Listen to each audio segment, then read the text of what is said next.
Medinipur people's cooperative ব্যাংকের নির্বাচনকে ঘিরে চরম উত্তেজনা মেদিনীপুর শহরে।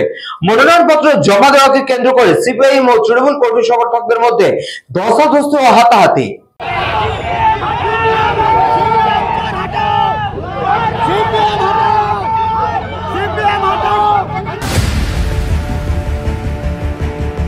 মনোনয়নপত্র জমা দেওয়াকে কেন্দ্র করে সিপিআইএম ও তৃণমূল সমর্থকদের মধ্যে ধস্তাধস্তি হাতাহাতি।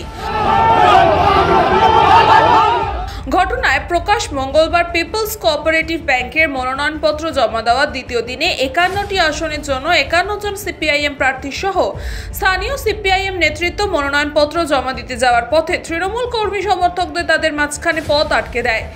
এরপরই তাদেরকে ফিরে যেতে ঠেলাঠেলি করা হয় বলে অভিযোগ। সিপিআইএম প্রার্থী ও নেতা কর্মীদের লাঠি মারার অভিযোগ উঠেছে তৃণমূল কর্মী সমর্থকদের বিরুদ্ধে। ঘটনায় দুপক্ষ দুজনই আহত হয়।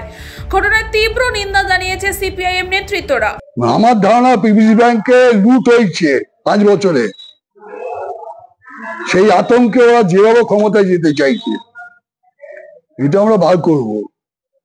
তাহলে ছোট ব্যাংক, ছোট ইলেকশন, কি মধু আছে লুট করার জন্য? টাকা পয়সা এমনিতে পেপার দেখছি সময় ব্যাংকগুলোতে টাকা পয়সা লুট হচ্ছে, হিসেব পাওয়া যাচ্ছে না, পেপারে বেরোয়।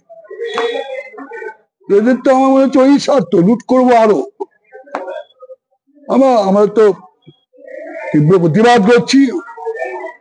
এই অত্যাচারী বলবো, অন্যায় বলবো না।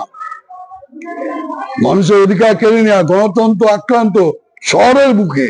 অন্যদিকে তৃণমূলের পাল্টা অভিযোগ, এলাকায় শান্তিতে ভোট প্রক্রিয়া চলছিল, সেখানে অশান্তি পাকানোর জন্যই সিপিআইএম নেতা কর্মীরা এসেছিল। তৃণমূল কংগ্রেসের সমর্থনে প্রার্থীরা নমিনেশন তুলতে এসছে ফর্ম। তার প্রপোজার ছিল আমাদের একজন ছেলে, সে দাঁড়িয়েছিল, হয়তো টিফিন করবে বলে একটু সামনের দিকে এগিয়ে এসেছিল। মানে অযাচিতভাবে, মানে সিপিএম এর হারমাত বাহিনী বলবো না মহিলা হারমাত বাহিনী বলবো আমি জানি না, মানে এদের সেই গুন্ডা বাহিনীদের যে 34 বছরের যে নেশা, সেটা মনে হয় ওদের কাটেনি। আমাদের একটি ছেলেকে ফেলে তার মাথায় মেরেছে, এলোপাথারি লাথি মেরেছে। তাকে আমরা এই মুহূর্তে এখানে রেখেছি, একটু পরে হসপিটাল নিয়ে যাব। মানে সিপিএম এর যে গুন্ডাগার্দি মনোভাব, সেটা ওরা আবার প্রমাণ করার চেষ্টা করেছিল মেদিনীপুর শহরের বুকে। আমরা তৃণমূল কংগ্রেসের প্রত্যেক সৈনিককে আমরা বলেছি, আমরা কোনোভাবে কোনো প্ররোচনায় পা দেব না। মানুষ যাতে শান্তিপূর্ণভাবে নমিনেশন ফর্ম তুলতে পারে, আমরা সেদিকেই নজর রেখেছি। এবং সিপিএম এর আগামী দিনের এই গুন্ডাদের জবাব পিপলস কোঅপারেটিভ ব্যাংকের ভোটের মাধ্যমে মানুষ দেবে, আমরা দেবো। সুকুমার সেনাপতির রিপোর্ট, নিউজ পঙ্গ টাইম।